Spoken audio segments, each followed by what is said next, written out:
Hey, everybody, and welcome to the next lecture. Now, I want to be very clear about something here before we start. First of all, I hope you like the awesome background that I've put up here to fit the theme of this lecture, which is Latin America. I was looking at the book and what was in it, and that book was created by a professor at TCC.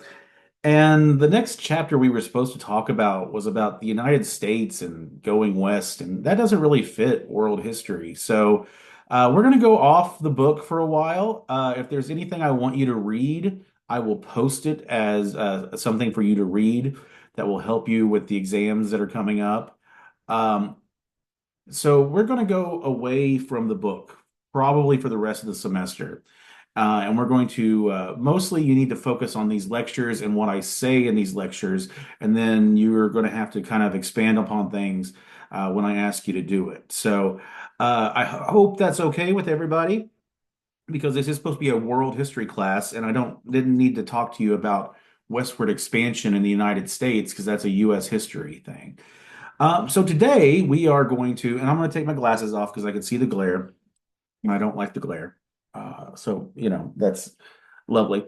So today we're going to talk about Latin America from 1898 to right before World War II. And so I think it's important that we do this because we don't often talk enough about what was actually going on in Latin America to understand where the United States and what these sort of issues that developed that has sort of led Latin America down the path that it's been on in recent century, in the recent, the past century, basically. So I've got the lecture outline. You can follow along. I'm going to keep to it pretty much verbatim and try to make this as painless as possible. I know way too much about Latin American history that I could sort of make you go way, way deep into it, but we're not going to do that. We're going to keep it pretty simple here. So, what you need to understand about Latin America, when we talk about Latin America, we're basically talking about south of the border, down Mexico way, all the way down to the tippity top, tippity bottom of, Chile and all that stuff. But in the late 19th century, so late 1800s, um, Latin America had spent a century through the 1800s of casting off its colonial oppressors, mostly Spain. For Brazil, it would be the Portuguese or Portugal, but for the rest of Latin America, it'd mostly be Spain. And you have these very new countries that have been formed throughout Latin America. Now, here's one of the things I want you to think about. If you know anything about your American history, you know that the British allowed the United States to sort of grow and do their own thing. They allowed the United States to basically develop their own government, the colonial governments, all that stuff. We had a sense of self-governance. And so when we had our independence, we were kind of used to, ruling ourselves. But then in Latin America, you don't have that because Spain had controlled most of Latin America with basically an iron fist and did not let them form their own governments. And so when all these Latin American countries get their independence, it's sort of like, the thing I always say is it's like a kid that has relied on mom and dad for 18 years of their life. And then as soon as they turned 18, mom and dad say, well, you're out of the house. You don't know how to take care of yourself. You don't know how to necessarily, and it's not that you're ignorant or it's not that you're stupid, it's that you're ignorant. And the difference between stupid and ignorant is that ignorant, you just haven't learned how to do it yet. And that's the case for Latin American countries. They hadn't been allowed to develop their own governments. And so they really don't know what to do. And so there's lots of infighting. You also have the external pressure of the United States, this big, lumbering beast above you that wants to sort of control you a little bit. Um, and what's going to happen in Latin America is you're going to have these new governments pop up throughout the 1800s. They're going to fail. There's going to be new governments. Boom, boom, boom, boom, boom. And then the United States is going to try to intervene economically. Now, again, we need to know that. We need to remember that it's the United States trying to intervene economically in these countries. Now, the year 1898, I picked 1898 specifically because that's a Spanish-American War. And the Spanish-American War, which liberates Cuba, uh, basically creates, um, it eliminates Spain uh, from the Western Hemisphere. So the last major European power is kind of gone. Now, yes, there are British holdings in the Bahamas and things like that, but for the most part, Europe is gone from Latin America after the Spanish-American War. And now, what used to be Spain, to a way lesser extent, Portugal, is now going to be the United States meddling in Latin America. So, I'll read this thesis statement here. The period between 1898 and 1939 was a time of dynamic transformation, defined by the expanding influence of the United States, the burgeoning of nationalist sentiments, and the profound social and economic shifts. These changes collectively laid the groundwork for contemporary Latin American landscape. You are going to have so much infighting. You are going to see a movements arise that are going something we call indigenismo, which means that the indigenous people of Latin America are going to see well, they're going to get their power kind of restored in many ways. Something that a lot of people don't know is that in Latin America, under Spanish rule, the lowest class you could be was an indigenous person. And when I say indigenous person, um, think about Native American, right? So, an indigenous person means someone that was there before the Spanish arrived. And those people are going to see, they're going to try to get their power that they've never had, and they're going to try to reclaim their countries. And this is going to lead to these nationalist sentiments that we've talked about. You're going to see socialism, not really fascism. You will see some communism, and then you'll also see attempts at democracy. And it's going to be a really, really interesting period of change for Latin America. So let's talk about point number two, the long shadow of U.S. intervention. So the War of 1898, aka the Spanish-American War, aka the Spanish-American-Cuban War, um, started with the sinking of the USS Maine. Now, I urge you to go and just do a Google image search for the sinking of the USS Maine. And so this entire war was started on basically a lie. People thought the USS Maine was destroyed by the Spanish. Turns out, after we actually investigated it much, much later, we found out that it was some poor sailor had put a magazine of ammunition, so like big gun ammunition, next to a boiler, and it basically exploded and sank the ship. Nevertheless, that became the reason we went to war. And with the Treaty of Paris, another Treaty of Paris, I know there's like 5 billion of them. In 1898, the United States uh, got influence in Cuba. We didn't acquire it, but we also got Puerto Rico and Guam, and then also the Philippines, which we're not talking about the Philippines with Latin America, and not really Guam either. That's a Pacific holding. Um, and don't forget, Puerto Rico is part of the United States. So Puerto Rico is the United States. Um, but Latin American nations then begin to view um, the United States as a potential enemy.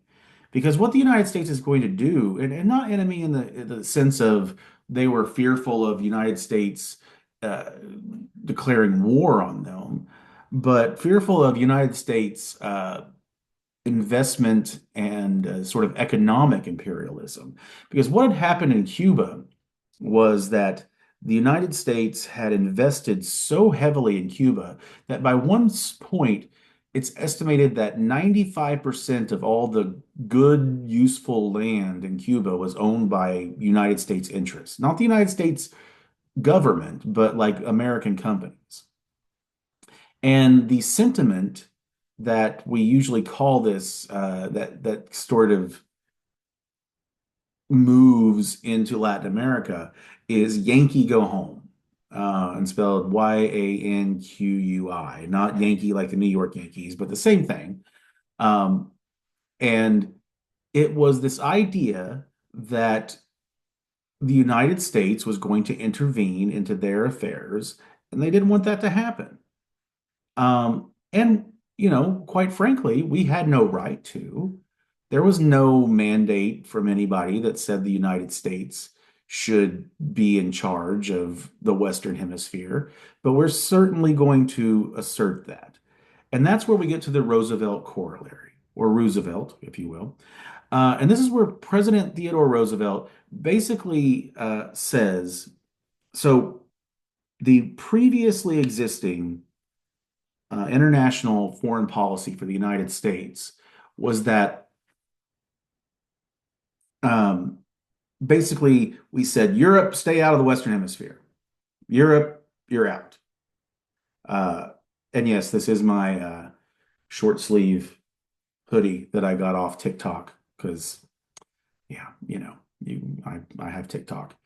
But basically said the Monroe Doctrine said from President Monroe way back in the 1820s, Europe, stay out. Now, the Roosevelt corollary is going to change that. And basically, what the Roosevelt corollary is going to say, not only is Europe stay out, but hey, Europe, if you have a problem with anybody in the Latin America, you're going to go through us. And this is our first step as the United States of becoming an international police force. Um, Now, later, we will expand this after World War II with the Truman Doctrine, and we will make it a kind of a global thing. But for right now, it's in what the Western Hemisphere. And we're saying that if there's any issues that you have in the Western Hemisphere, we'll take care of it. You come through us, you don't go to those countries. And there's going to be numerous examples of this sort of interventionist policy. Um, the Panama Canal. So here's a brief history of the Panama Canal. The Panama Canal has been in the news recently. The Trump administration had talked about wanting to take back the Panama Canal. Um, whatever. It's there's really the Panama Canal is kind of useless today. It's not big enough for the ships that we use anymore, and the ships that we have are fast enough to go the old route down and around. But um, so Panama, or so Colombia, actually, the country of Colombia had sold France the rights to build a canal. And the Isthmus of Panama is the thinnest area. If you look at the map, if you go look at a map, you'll see that the Isthmus of Panama is the thinnest area that you could build a canal through. And this was important because it meant that you could ship things a lot quicker instead of having, at the time, you're dealing with ships that are still using coal. You're having to go down all the way around South America and go over, or you had to go all the way down around Africa and go over. This would be a quick cut through route. Very important. So Colombia sells the rights to France. Well, France tries to build the canal. They're not very successful. They have their own economic issues. They end up fighting a war with the Prussians and blah, blah, blah, blah, blah. They end up selling the rights to the United States. And Colombia goes, whoa, whoa, hold up, guys. No, no, no, no. We sold the rights to France. We do not want the United States to build a canal here. We do not want those Yankees to have a presence in our country. And that's where we use big stick diplomacy. So Teddy Roosevelt learns of a very, very small Panamanian independence movement that the little area of Panama, the modern day country of Panama, they wanted their independence from Colombia. And so Roosevelt gets with those guys. He takes the American fleet, parks it off the coast of Colombia, and says, hey, these Panamanians want their independence. I think you should give them their independence. And Colombia goes, no, we don't want to give them their independence. And then Roosevelt goes, well, yeah, I think you should. By the way, look out there and you'll see the fleet. And we could easily just kind of destroy you. This is called big stick diplomacy. It's threatening people with our Navy, essentially.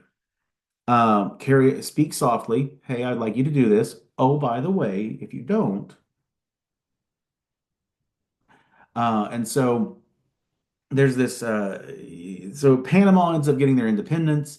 The United States ends up getting the canal rights from Panama. We build the canal.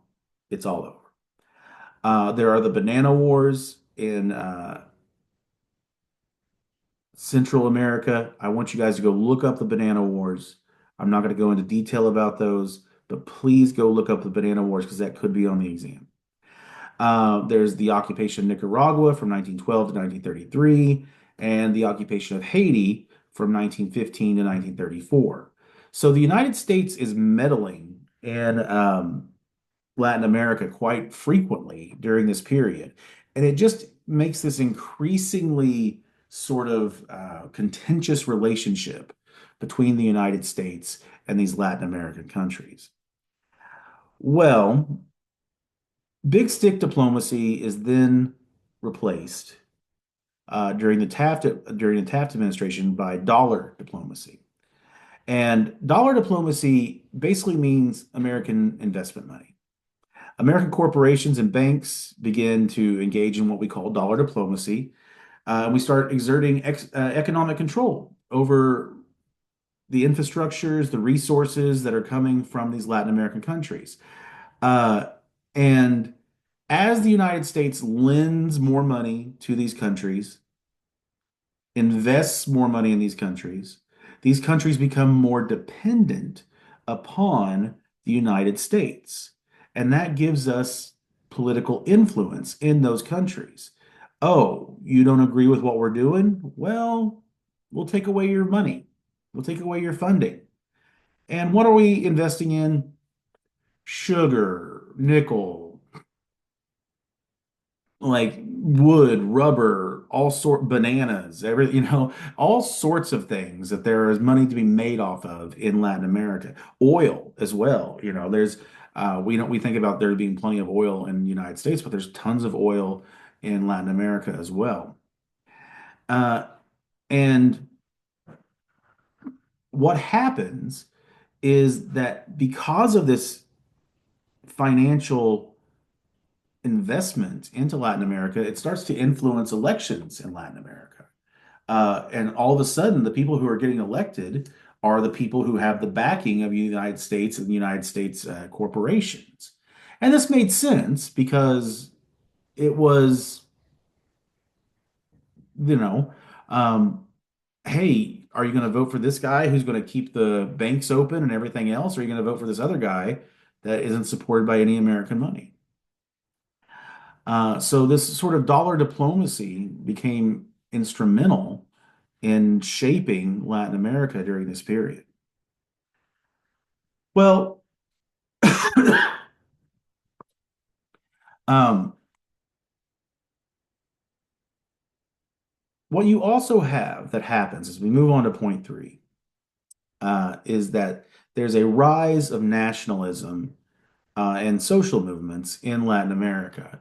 A man by the name of Jose Enrique Rodos wrote a book called, or wrote a piece called Ariel, which basically said that what the United States is offering Latin America is money and material possessions and all this stuff. And that's not really what Latin America is about. Latin America is about our culture. It's about our history. It's about family. It's not about, it's about communal farming. It's not about having stuff. And so what you get out of this is that rise of the indigenismo movement that sought to reevaluate and celebrate indigenous peoples. Uh, and you see that there's more pride put into the history, sort of that pre-Spanish history, even, but certainly more of the indigenous culture of Latin America. Um, and you then start to see people really, really, really resisting the United States. And sometimes that resistance would manifest itself in supporting countries that were against the United States, such as the Soviet Union. But those anti-imperialist sentiments, they are going to uh, continue for quite some time. And so I'm going to stop there for this section, and then I will move on. We'll start with the Mexican Revolution in the next part.